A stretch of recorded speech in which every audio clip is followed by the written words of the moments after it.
Tuesday morning, New York City. What is up? It is the Boomer and Geo program on the Fan and CBS Sports Network. We've got Eddie, we've got Al, we've got Schwartzy the Snowman, and you, of course, as well, at 888-808-1019, coming to you live from the Built Ford Tough studio.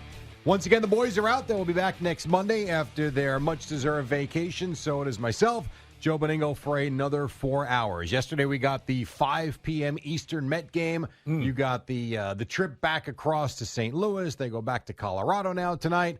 But all in all, a very good day for the Metsies and a good night as they got themselves even on the road trip. Good morning, Joe B. How you be? Jerry, how are you, bro? I'm pumped up. Right. I'm pumped up today. Because of the nice, solid, tidy win? Nice win last night, no aggravation. You know, one thing about this game, and I think this really jumped out at me last night, okay? And Minaya, obviously, all of a sudden, this guy's turning into Sandy Koufax. I mean, he's been great, 14 straight innings without a run, all of that. He's big been terrific. Pitches and big spots. Right, tremendous, no doubt about it. But you look at the game last night, who got the big hits? Tyrone Taylor. Harrison Beta, exactly Tyrone right. Taylor, and probably the hottest hitter on the team right now, Jeff McNeil. Well, it's about time. I mean, it's unbelievable. Yeah, I agree. And I think it's funny. We spent a lot of time yesterday talking about how, the Mets can't hit with runners in scoring position. They were a disaster in Anaheim with runners in scoring. All true. There's no question about it. But it's funny how when you don't watch other teams, you just assume that they're going and they're doing fine, and you see a team that's got Nolan Arenado. The White Sox aren't doing too well. Well, we know that, but you got Arenado and Goldschmidt, the corner marks of that terrible Cardinals infield. And unfortunately for me, because Monday night I have cornhole, I could not actually watch the game. I tried to listen as much as I could with the Odyssey app, and then watch the extended highlights this morning. The thing that was littered throughout the highlight package that MLB put out was the Cardinal announcers basically saying the same thing about their team, that this club cannot get a hit with runners in scoring position. And last night, you had 5 innings, where as great as Minaya was, and he was, I ain't taking nothing away from him. You got back-to-back double-digit strikeout performances going 6-7 innings in a day and age where if guys go 5, we celebrate them. They came up lame in every spot with guys in scoring position. And it's just funny how we kill the Mets, and yet if you look around baseball, a lot of other teams have the same problem. Well, they're not getting it from the two big guys. I mean, look, I'm not following the Cardinals all the time, but you look at the numbers of Goldschmidt and Arenado.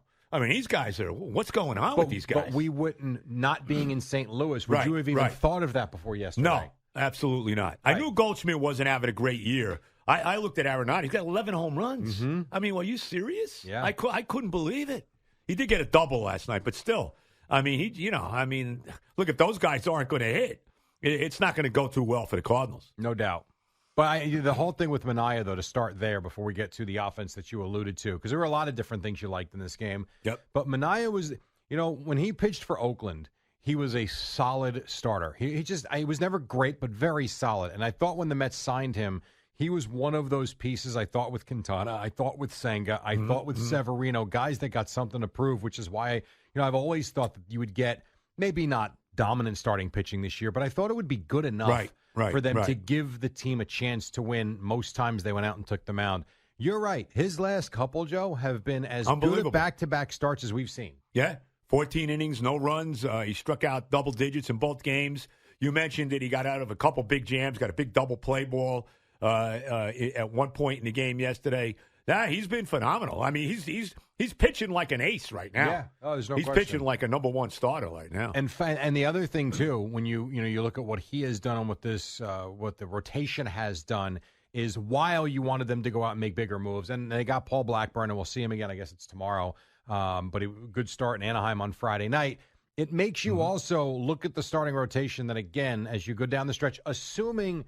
Severino's interesting because he was terrible his last time out. He only gave you 3 innings, gave up a bunch of runs, and now you're in Colorado tonight. So I am curious to see how he pitches. But putting him aside, you still feel like when you go out, you don't have to win games 12-10, 13-9, something like that. And then on the offense, we talked a lot about, there were a couple of callers yesterday talking about they felt like the Mets were falling back into that if they don't hit the home run ball, they're not scoring runs. Well, they scored in a variety of different ways last night, which was nice to see as well with the wild, a couple of guys on base, you get the wild pitch, and maybe maybe a little sigh of relief as that run comes across. And then the big Tyrone Taylor may not be batting .350. And if he's been tremendous. If you're in Mississippi watching baseball, you've never heard of Tyrone Taylor. Right. I never heard of him until the Mets got him, to be very honest exactly. About it. And while he's not going to win a batting title this year, can you think of how many big hits this guy's had this season? Not and only catches. Big hits, right. And he made one yesterday, too, at the wall. Yep, he did. I think it was Makes in the it look easy. No, Tyrone Taylor's been tremendous. Yeah, look, I got to give Stearns credit for these lower-level guys that he's brought in that have been terrific. Harrison Bader's been tremendous. He got a big RBI hit yesterday, too, to give him a 2-0 lead. He's played great defense. He's been tremendous. Tyrone Taylor's been tremendous. Luis Torrens, this guy, why did the Yankees get rid of this guy? He's good. Yeah. I mean, he's playing a lot for a backup catcher. And a guy that Carlos Mendoza very familiar with. Right. And it right. works. Yeah. And you talk about Iglesias. Oh, my God, Iglesias. OMG, baby. Yeah. The energy that he brought to this team when he got here, to me, is comparable to the Jazz Chisholm arrival with the Yankees. Yeah. It seems like it infuses life into a team again. So you're right. Like you just mentioned 3-4 guys that is not amongst the core of, and Lindor's been great. Don't get me wrong. I'm not saying that they're not part of this, but when you thought about this team when the season began, you thought about Alonzo. You thought about Lindor. You didn't think about J.D. Martinez because he wasn't here on yet. The team yet. You thought about Jeff McNeil. Yep. And instead, while McNeil is starting to heat up and while Lindor has been phenomenal since moving to the leadoff spot, you are right. Those 3 or 4 other pieces have had almost as big an impact on this team because they've come up big in big spots. Yeah, no, they really have. I mean, you got to give Stearns credit for bringing those guys in. Obviously, J.D. Martinez, it still bothers me sometimes that a lot of these guys fish for pitches that make me crazy, I got to tell you. And he does as well. But, I mean, not just, his presence in the lineup, but the fact that what he's done in the locker room. And you keep hitting about, these guys, you keep hearing them talk on SNY about how, he's in the locker room, he's in the clubhouse, they're all sitting around, they're talking about hitting. They're talking about hitting on a plane ride coming from Anaheim to St. Louis with JD. So he's been a big factor, too, with this team, no doubt about it. I got to get on Pete for one thing. Yeah. And you saw what happened last night. Yep. They moved him back to 5. They put Taylor in the 2-hole, right? Carlos puts Taylor in the 2-hole, and he gets the big hit, the big bases-clearing double. But here's what Pete ticked me off last night. He hits this pop fly into right field, okay? And he gets thrown out at second trying to stretch it into a double. If he's running hard, completely out of the box, he would have walked into second base. Yeah, well, I mean, come on. But how many times have we seen this over the years? You saw it with Gleyber Torres. Thought he hit a home run. He's jogging to first and ends up with a single instead of a double. It happens all the time. But the ball, Jerry, the balls Joe, I'm with pop you. up the right field. Okay, run hard. This ball's in no man's land. It's a chance it's going to drop. What are you doing? And people have mocked Brandon Nimmo for him sprinting to first base on a walk, but you can put that aside. You know what Brandon Nimmo does on every batted ball? He sprints. He does. And he makes the defense make a tough play. He does. Yep. He does. But that's a mentality that most of these guys don't have. Absolutely not. And you know what a big excuse you will hear a lot of times? Well, it's the dog days of summer. We got to conserve our energy. It's nonsense. You're getting paid a fortune. Go out there and play like it. I thought you were going to get on Pete for the comments before the game. No, I didn't hear the comments. Now, somebody said, I think it was Pete was talking about this. They asked him about the contract. Is that what it was before the game? What did they ask him about? So I didn't hear the question. I saw his answer. Right. And his answer was, and I'm paraphrasing, maybe Peter, maybe Eddie, can you see if it's in there in the pregame? What exactly was the question? Clips? Do we know what the question was? Again, I don't know the question. Okay. But it was about, it had something to do with his season, his numbers, and I guess the looming free agency. And I'm paraphrasing, unless Eddie can find it. If not, maybe Peter can find it for us. It was essentially him saying that he is on pace for 40 home runs, that he's an all-star this year, and that he's comfortable with his season, basically, and he's looking forward to the stretch run. Is he kidding? First of all, he's got 23 home runs. How many games he got left? 50 games? 50. I think he got he's 50. Not on pace for 40. No way. He's on pace for 34, 35. Right, that's it, if he gets to that. Because, he has not had a good year. He hasn't. He's only got 57, 58 RBIs, whatever it is. I mean, Pete, who are you kidding? All right, Al 59 RBIs. Al has the clip. Let me hear it. Let's hear it, Al. All right. Some of that I agree with for sure. There's no question. You're going to have opportunities. Right. Looking forward to winning baseball. Right. Yep. Not going to think too hard about it. Beat myself. I agree with all of that. But what he doesn't need to say is tell you he's on pace for close to 40 home runs. He's telling you he's having a good year. That's the problem. He's not having a good year. He is on pace for 30. And looking at the numbers, if I'm doing the math right, go ahead. He's on pace 35? for between 33 and 34 home runs and 90 RBIs. Yeah. Which is a decent year. It's okay. But still, this is a guy who hits 40 every year, you know? Correct. And it's also... also... He have 120 RBIs last year? It's also the eye test, Joe. Yeah, that's the one thing, too. You can look... And I said this to you yesterday. I said to you yesterday, at the end of the day, at the end of the season, Alonzo is going to finish with 35 and close to 100 RBIs. Right, you did say that. On paper, it looks fine. Great? No. Bad? No. Somewhere in the middle, mediocre for him. Maybe not for somebody else. For him, it's mediocre. For Judge, it would be a horrific season. Mm-hmm. To sit there and think that is going to get you a gigantic raise as you're getting older, you're kidding yourself. And also to think you've had a good season, yeah, the numbers might look okay, but now let's look and see how he performed in a lot of big spots this season and why this team is winning and where he falls on that list. And I like Pete. I actually love him. I want the Pete. Mets. I want him back, of course. Yes, I think if there's anybody you want to be a career lifelong Met like a David Wright, you want Pete Alonso to start. And I agree with all of that.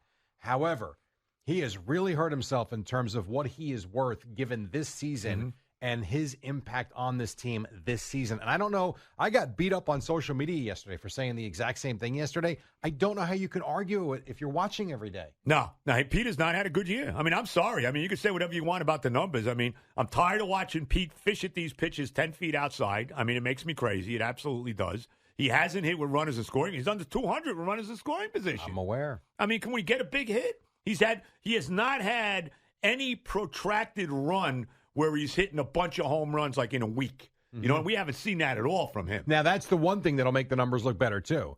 If he does, let's say mid-August. Well, he's due, I'll tell you that. Right. He has one of these weeks where he carries the team and has 8 home runs in, 7 or 8 games, and all of a sudden those numbers are going to look better. But again, if you're watching all season long, it's been so inconsistent. You know what he reminds me of? Do you remember when A-Rod was with the Yankees, and he would go through these stretches where he is chewing the gum like he's trying to gnaw through wood because he looks so tense and stressed out. Right. And he went through the one stretch where he couldn't buy a hit. And I think they were I have to remember. I have to look this up. I want to say it was a day game. Well, it was a day game because I remember driving in the car hearing it. It was a day game against the Braves at the stadium where I think A-Rod hit the game-winning home run, and it snapped this huge stretch of just nothingness. And it was like the weight was lifted off his shoulders. I feel like when I'm watching Pete, he looks like he's thinking too much. He looks like he's gripping the bat too tight. And the moment, for whatever reason, seems to have been this season. I'm not talking about anything else. This season looks like it's been too big for him. Well, I think he's the contract is weighing on his mind. I mean, I think that's exactly what the problem is. Because most guys, Aaron Judge 2 years ago was walk year. The guy hit 62 home runs. And most of the time with guys on their walk year, they have big years. Yeah, they More often than not, they have big years. That has not been the case for Alonzo, and I think he's really pressing because of the contract. Yeah. That's me. It's hard to argue with that. And it brings to, you mentioned Soto yesterday, and I do agree with you. If the Mets take this big run at Soto, and if they got to sign him. They got to sign him. Ended up landing Soto. Yes. I do think that you would see exit door left for Alonzo. Yes. And I don't think you would have an upset fan base like you would have had. When this conversation came up in March and April, the Met fans were furious. I think watching the season play out the way it has, and if they landed Soto, all of a sudden it's like, you know what? We loved you. Good luck. Well, if they land Soto, they're not paying Pete. No, let's be honest. I mean, so? I don't. That's not happening. Unless Pete says I'm going to take this massive discount, and that's not happening either. Well, what's a massive discount? I don't think paying. Well, he already turned down 22 a year. Okay, and he's had a bad season. Well, let's say we talked about this yesterday. Soto's going to get somewhere near $50 million a year, right? Would you agree with that? Somewhere, I suppose. 45. Here's the reason why I don't know. He's 25 years old. I know how old he is. I got to think the Dodgers He's better are than Alonzo. If the Dodgers are off the table, they have to be off the table. Oh, please. Can't they be? Please. Well, but there should be a rule that the Dodgers can't get anybody else. You got Ohtani, you got Betts, you got Freeman, you're done. The only team that would concern me in terms of what you just said, right? 50. I mean, hell, I've seen even some people say $60 million a year, which is nuts to me. But okay, 60. would be the San Francisco Giants just because of what they tried doing with Judge last year, swung and missed. Right. I know they got Snell on the cheap, but they have swung and missed on some free agents. Right. I could see the Giants taking a huge run at Juan Soto. Other than that, I think it's the Yankees and the Mets. Yeah. Like, I don't know what other team would be in play. Nobody should outbid Stevie, and nobody should, right? I don't disagree with that, but when's enough enough?